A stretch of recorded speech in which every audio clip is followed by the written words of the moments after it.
இந்தியாவின் பழைய நாடாளுமன்ற கட்டிடத்தை பார்க்கும்போது அது பிரிட்டிஷ் ஏகாதிபத்தியத்தோட மூளையில உதிச்ச ஒரு பிரம்மாண்டமான வடிவம் அப்படின்னு நாம பலரும் நினைச்சிருப்போம். ஆனா அந்த வட்ட வடிவ வடிவமைப்பு 1000 வருஷத்துக்கு முன்னாடி மத்திய பிரதேசத்துல கட்டப்பட்ட ஒரு ரகசியமான தாந்திரீக கோவிலிருந்து எடுக்கப்பட்டிருக்கலாம் அப்படின்னு சொன்னா நம்புவீங்களா? ம் ஆமா, பல பேருக்கு இந்த உண்மை தெரியறப்போ ரொம்பவே ஆச்சரியமா இருக்கும். ஏன்னா வரலாறுன்றது நம்ம நினைக்கிறத விட ரொம்ப சுவாரஸ்யமானது. கண்டிப்பா. இப்போ 2026ஆம் ஆண்டு தேர்வுக்கு தயாராகிற உங்களுக்காகவே பிரத்யேகமா உருவாக்கப்பட்ட இந்த ஆழமான அலசலுக்கு உங்களை வரவேற்கிறோம்.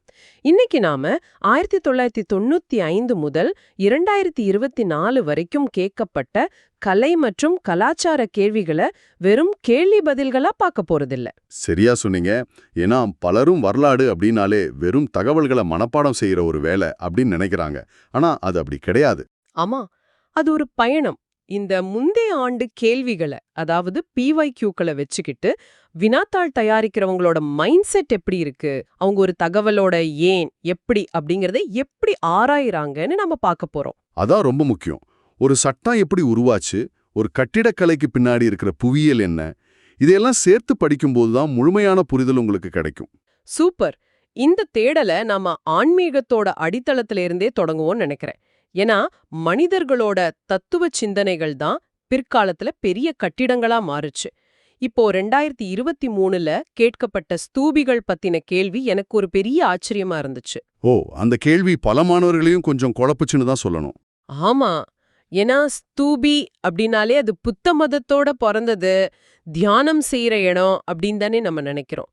ஆனா குறிப்புகளை பார்க்கும்போது ஸ்தூபிகள் புத்த மதத்துக்கு முந்தைய காலத்திலேயே வழக்கத்துல இருந்துச்சுன்னு இருக்கு. அப்போ ஆரம்ப கால ஸ்தூபிகள் வெறும் சுடுகாட்டு மேடுகளா? நீங்க சரியா அந்த உளவியல் மாற்றத்தை பிடிச்சிட்டீங்க. அதாவது ஆரம்பத்துல அவை இறந்தவர்களை புதைக்கிற வெறும் மண்மேடுகளா தான் இருந்துச்சு. அதுக்கப்புறம் தான் அது மாறுச்சு. ஆமா, அந்த சாதாரண மண்மேடு எப்படி இவ்ளோ பெரிய புனிதமான கட்டடக்கலையா மாறுச்சு? அதுக்கு ஒரு தர்க்கம் இருக்கு. புத்தரோட மறைவுக்கு பிறகு அவரோட புனித எச்சங்கள், அதாவது முடி, பல், எலும்புகள் எல்லாம் பல்வேறு பகுதிகளுக்கு கொண்டு செல்லப்பட்டு அதுக்கு மேலதான் இந்த ஸ்தூபிகள் கட்டப்பட்டது. ஓஹோ, அப்போ ஒரு சாதாரண மனிதரோட உடல் புதைக்கப்படுற இடம் சுடுகாடு, ஆனா ஒரு ஞானியோட எச்சங்கள் புதைக்கப்படுற இடம் ஒரு புனித தலமா மாறிடுச்சு. மக்கள் நேர்த்திக் கடன் செலுத்துற இடமா அது உருவெடுத்துச்சு. ரொம்ப கரெக்ட். அசோகரோட காலத்துல பாத்தீங்கன்னா செங்கற்களையும் கற்களையும் பயன்படுத்தி இந்த மண்மேடுகள் பெரிய நினைவிடங்களா மாற்றப்பட்டுச்சு. இறப்பு அப்படிங்கிற ஒரு சாதாரண விஷயம் எப்படி ஒரு கலையா மாறுச்சுன்னு தான் UPSC இங்க சோதிக்குது. மரணத்தை போற்ற ஒரு மேடு எதிர்கால தலைமுறைக்கான ஒரு டைம் கேப்சூல் மாதிரி மாறிடுச்சு. இது உண்மையிலே ஆச்சரியம். இதே போல தத்துவங்கள் சார்ந்து 2009ல கேட்கப்பட்ட அநேகாந்தவாதம் பத்தின கேள்வியும் ரொம்ப ஆழமானது. ஆமா, அநேகாந்தவாதம் சமண மதத்தோட மிக முக்கியமான தத்துவம். உண்மை என்பது பல பரிமாணங்களை கொண்டது அப்படிங்கறதுதான் இதோட அர்த்தம். அந்த பழக்கதை ஒண்ணு இருக்குமே, பல பார்வையற்றவங்க ஒரு யானையை தொட்டு பார்த்து ஆளுக்கு ஒரு முடிவுக்கு வருவாங்களே. தும்பிக்கையை தொட்டவர் யானை பாம்பு மாதிரி இருக்குன்னு சொல்வார், காலை தொட்டவர் தூண் மாதிரி இருக்குன்னு சொல்வார். அது மாதிரி தான் இந்த தத்துவமும். ரொம்ப பொருத்தமான உதாரணம். பல பார்வைகளை ஒருங்கிணைக்கும் போதுதான் முழுமை கிடைக்கும் அப்படிங்கறதுதான் இதோட அடிப்படை தர்க்கம். ஆனா இத நான் வேற ஒரு கோணத்துல பாக்குறேன். இன்னைக்கு இருக்கிற நவீன ஜனநாயக அமைப்புகள்லயும் நீதிமன்றங்கள்லயும் கூட இந்த அநேகாந்தவாதம் இருக்குன்னு சொல்லலாமா? ஒரு வழக்கறிஞர் ஒரு தரப்பு நியாயத்தை பேசுவார், இன்னொருவர் எதிர்த்தரப்பு பேசுவார். கடைசியா எல்லாத்தையும் கேட்டுட்டு தான் நீதிபதி ஒரு முடிவுக்கு வருவார். அடடா, மிக நுட்பமான ஒரு இணைப்பு நீங்க உருவாக்கியிருக்கீங்க. இதை ஏன் தேர்வுல கேட்கறாங்கன்னு இப்போ உங்களுக்கு புரியுதா? நாளைக்கு நீங்க ஒரு அதிகாரியா போகும்போது ஒரு பிரச்சனைய ஒரே ஒரு கோணத்துல மட்டும் பார்த்து முடிவெடுக்க கூடாது. உண்மைதான். சுற்றுச்சூழல் ஆர்வலர்கள் சொல்றதையும் கேட்கணும், பழங்குடியினரோட நிலையும் பார்க்கணும், பொருளாதார வளர்ச்சியும் கணக்கில் எடுத்துக்கணும். அப்போ இது வெறும் மத சரித்திரம் கிடையாது, இது நிர்வாகவியலோட ஒரு பகுதி. சரியா சொன்னீங்க. இந்த ஒருங்கிணைக்கும் மனநிலைய நீங்க வளர்த்துக்கணும். இது நல்லா புரியுது. ஆனா 2011ல கேட்கப்பட்ட தர்மம் மற்றும் ரிதம் பத்தின வேதகால கேள்வி எனக்கு கொஞ்சம் குழப்பமா இருக்கு.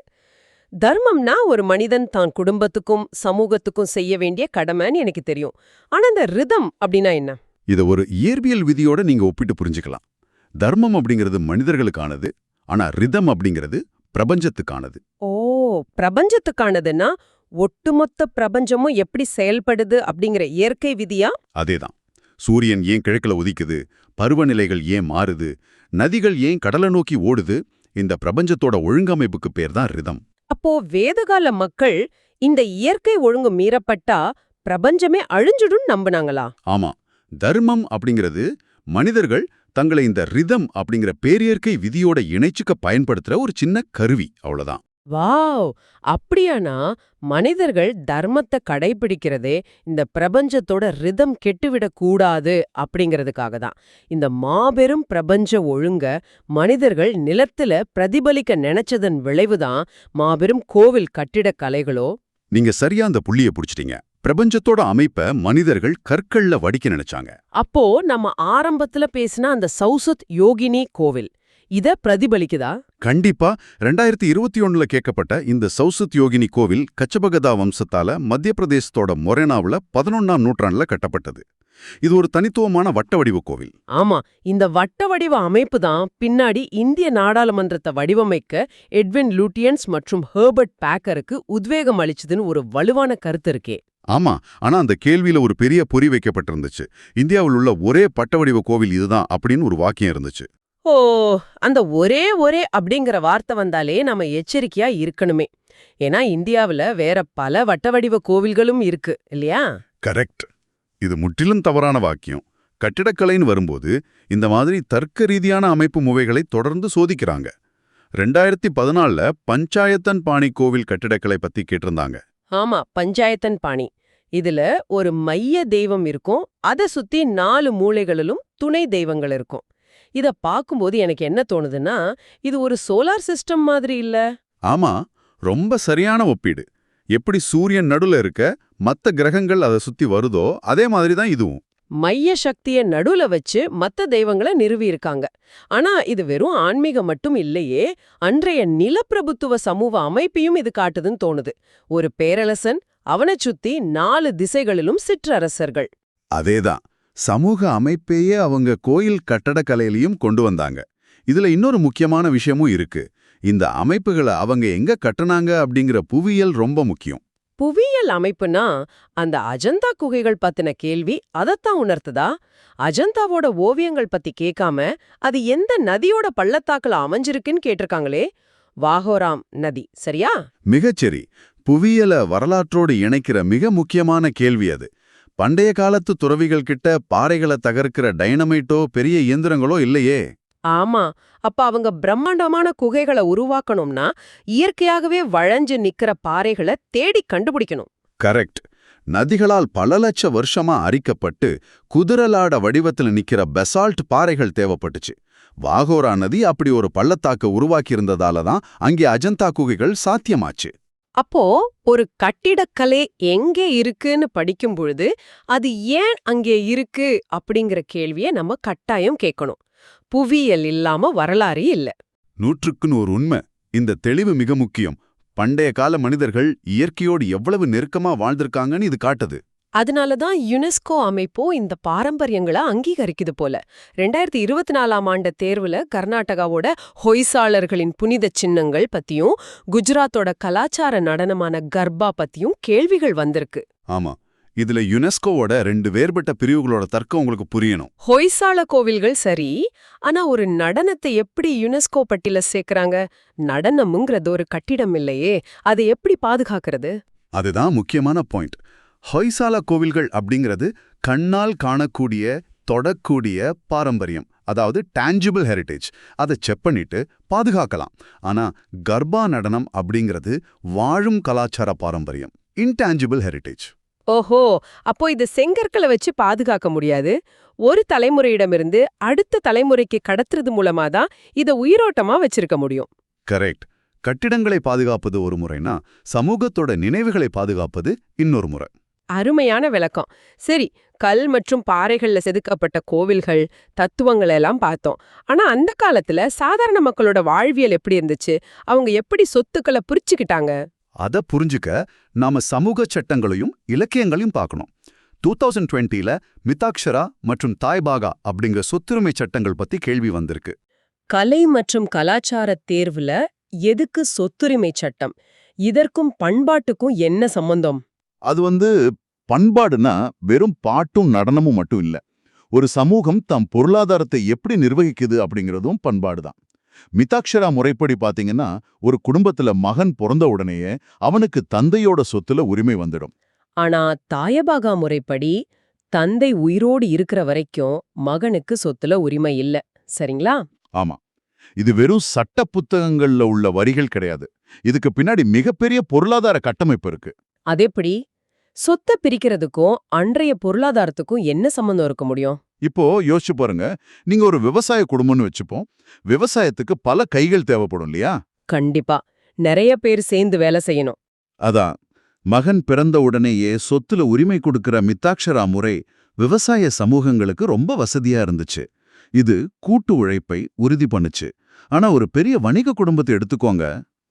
ஓ, அவங்க வெளிநாடுகளுக்கு வியாபாரம் செய்யணும்னா மூலதனம் ஒட்டுமொத்தமா ஒரே இடத்துல இருக்கணும்னு சொல்றீங்களா? அதேதான், மகன்கள் பிறக்கும் போதெல்லாம் சொத்தை பிரிச்சுக்கிட்டே இருந்தா மூலதனம் சிதறிடும். அதனால தந்தை உயிரோட இருக்கிறவரை சொத்து அவர் கட்டுப்பாட்டிலேயே இருக்கிற தாயபாகா முறை வணிக சமூகங்களுக்கு, குறிப்பா வங்காள பகுதிகள்ல ரொம்ப உதவியா இருந்துச்சு. வாவ்! சொத்துரிமை சட்டத்தின் பின்னாடி இவ்வளவு ஆழமான பொருளாதார காரணம் இருக்கிறது எனக்கு ஒரு புதிய வெளிச்சத்தை தருது. இப்படி சாமானிய மனிதர்களோட வாழ்வியல இலக்கியங்களும் பதிவு செய்திருக்குமே. நிச்சயமா, அதுக்கு சிறந்த உதாரணம் 2002ல கேட்கப்பட்ட மிருச்சகடிகம் நாடகம். ஆமா, சூத்ரகா எழுதிய இந்த பண்டைய நாடகம் எனக்கு ரொம்ப பிடிக்கும். இதுல அரசர்கள், போர்கள் பத்தி பேசாம சாருதத்தன் அப்படிங்கிற ஒரு ஏழை வியாபாரிக்கும் வசந்தசேனைங்கிற ஒரு கணிகைக்கும் இடையிலான காதல் கதைய பேசுது. ம் இதுல வர நீதிமன்ற காட்சிகள் அன்றைய நீதித்துறை எப்படி இயங்குச்சு, சாதாரண மக்கள் மத்தியில எப்படி ஊழல் இருந்துச்சுன்னு அப்பட்டமா காட்டுது. அந்த யதார்த்தவாதம்தான் மிருச்சகடிகம் நாடகத்தோட பலமே. இலக்கியங்கள் எப்பவுமே சமூகத்தோட கண்ணாடிதான்.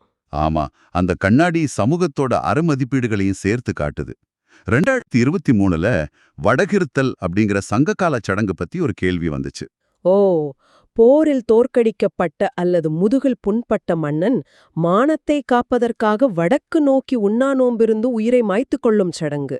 இத படிக்கும்போது எனக்கு ஜப்பானிய சமுராய்களோட செப்புக்கு சடங்கு தான் ஞாபகத்துக்கு வந்துச்சு. மிக சரியான ஒப்பீடு. உலகெங்கிலும் உள்ள போர் சமூகங்கள்ல மானம் அப்படிங்கிறது எப்படி உயிரை விட மேலானதா கருதப்பட்டுச்சுன்னு இது காட்டுது. வீரமும் மானமும் குலைஞ்சு போனா அந்த சமூகத்தோட கட்டமைப்பே உடைஞ்சிடும். அதனாலதான் இப்படி தீவிரமான சடங்குகள் உருவாச்சு. சரி, அதே காலகட்டத்துல உலகளாவிய தொடர்புகளும் இருந்திருக்கு. 1995ல கேட்கப்பட்ட யவனப்பிரியாங்கிற சொல் என்ன திகைக்க வச்சுது. ஆமா, மிளகுக்கு ஏன் அந்த பேர் வந்துச்சுன்னு உங்களுக்கு தெரியும் தானே? கண்டிப்பா. பண்டைய சமஸ்கிருத நூல்கள்ல மிளகுக்கு யவனப்பிரியான்னு பேர். ஏன்னா கிரேக்கர்களுக்கும் ரோமானியர்களுக்கும் மிளகு ரொம்ப பிடிச்சிருந்தது. உலகமயமாக்கல் அப்படிங்கிறது 20ஆம் நூற்றாண்டு விஷயம் இல்ல. அது 2000 வருஷத்துக்கு முன்பே மிளகின் வாசனை வழியா நடந்திருக்கு. ரொம்ப அழகா சொன்னீங்க.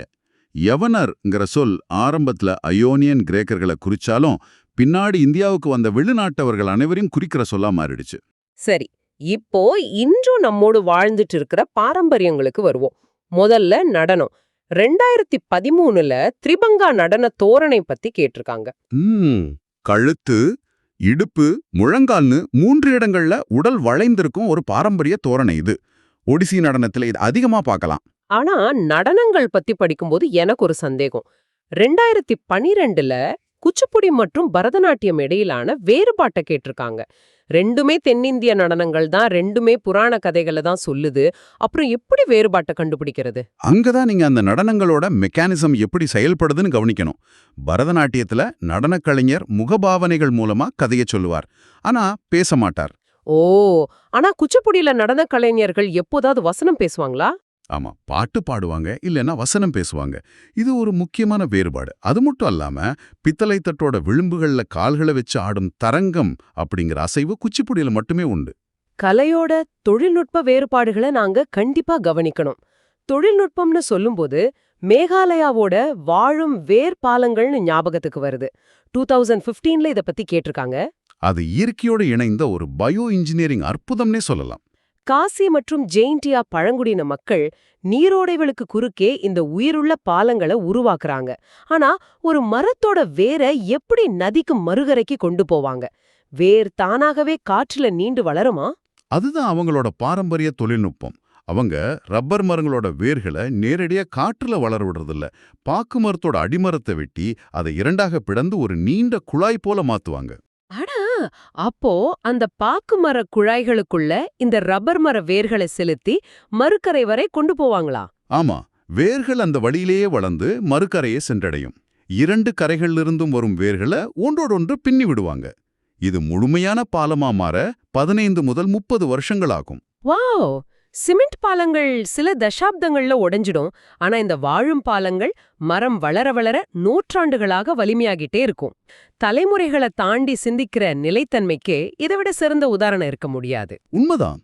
அதனாலதான் 2015ல கலம்காரி ஓவியங்கள் பத்தியும் 2019ல ஹல்ஃபி, ஹோ மற்றும் குயி மாதிரியான பழங்குடியின மொழிகள் பத்தியும் கேள்விகள் வந்திருக்கு. ஆமா, இந்த மொழிகள் திராவிட மற்றும் ஆரிய மொழி குடும்பங்களை சேர்ந்தவை. ஒரு அதிகாரியா வரப்போற உங்களுக்கு இதெல்லாம் ஏன் தேவைன்னா, ஒரு மொழி அழியும் போது அந்த மக்கள் பல்லாயிரம் வருஷமா சேர்த்து வச்ச பாரம்பரிய அறிவும் சேர்த்தே அழியுது.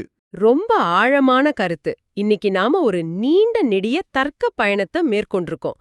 ஸ்தூபிகள் புனித இடமா மாறினது, ரிதம் என்கிற விதிய தரையில நிலைநிறுத்தின கோவில் கட்டிடக்கலை, அஜந்தாவோட புவியியல், மிதாக்ஷரா சட்டத்துக்கு பின்னாடி உள்ள பொருளாதார காரணம், வேர் பாலங்களோட இன்ஜினியரிங்னு எல்லாத்தையும் இணைச்சு பார்த்திருக்கோம். இதுதான் நம்ம சொல்ற யூபிஎஸ்சி மைண்ட் செட். 2026 தேர்வுக்கு தயாராகிற நீங்க தத்துவம் எப்படி கட்டிடக்கலையை தீர்மானிக்குது, நிலவியல் எப்படி சட்டங்களை தீர்மானிக்குதுன்னு முழுமையா இணைச்சு பாருங்க. மிகச் சரியான அறிவுரை. இந்த ஆவணங்கள் உங்களை ஒரு ஆழமான அறிவாளியா மாத்துறதுக்கான திறவுகோள். சரி, நாம இந்த விவாதத்தை முடிப்பதற்கு முன்னாடி 2020ஆம் ஆண்டு கேட்கப்பட்ட ஒரு முக்கியமான கேள்வியை உங்க சிந்தனைக்கு விட விரும்புறேன். கண்டிப்பா சொல்லுங்க. அது சஹாராம் கணேஷ் தியுஸ்கர் எழுதிய தேஷர் கதா அப்படிங்கிற புத்தகத்தை பற்றியது. பிரிட்டிஷ் காலனித்துவ ஆட்சியில இந்திய மக்களோட மூளை எப்படி ஹிப்னாட்டிக் முறையில அடிமைப்படுத்தப்படுதுன்னு அந்த புத்தகம் எச்சரிச்சது. ஆமா, தாங்கள் அடிமைகள் அப்படிங்கறதையே உணராதபடி அவங்க மூளைச்சலவை செய்யப்பட்டாங்க. அன்று காலனித்துவ ஆட்சி நம்ம முன்னோர்களோட சிந்தனைய ஹிப்னடைஸ் செஞ்சது. ஆனா இன்னைக்கு உங்களை சுற்றியுள்ள சமூக ஊடக அல்காரிதம்களும் இந்த டிஜிட்டல் உலகமும் உங்களோட கலாச்சார சிந்தனையையும் கவனத்தையும் அதே போல ஒரு ஹிப்னாட்டிக் மாயைக்குள்ள அடிமைப்படுத்துதா? ரொம்ப முக்கியமான கேள்வி இது. யோசிச்சு பாருங்க. இந்த டிஜிட்டல் மாயையை உடைச்சு உங்க 2026 தேர்வுக்கான தயாரிப்ப தெளிவான பார்வையுடன் தொடருங்க. உங்களோட உண்மையான கலாச்சார வேர்களை தேடி படியுங்க. மீண்டும் ஒரு சுவாரஸ்யமான தலைப்போடு உங்களை சந்திக்கிறோம்.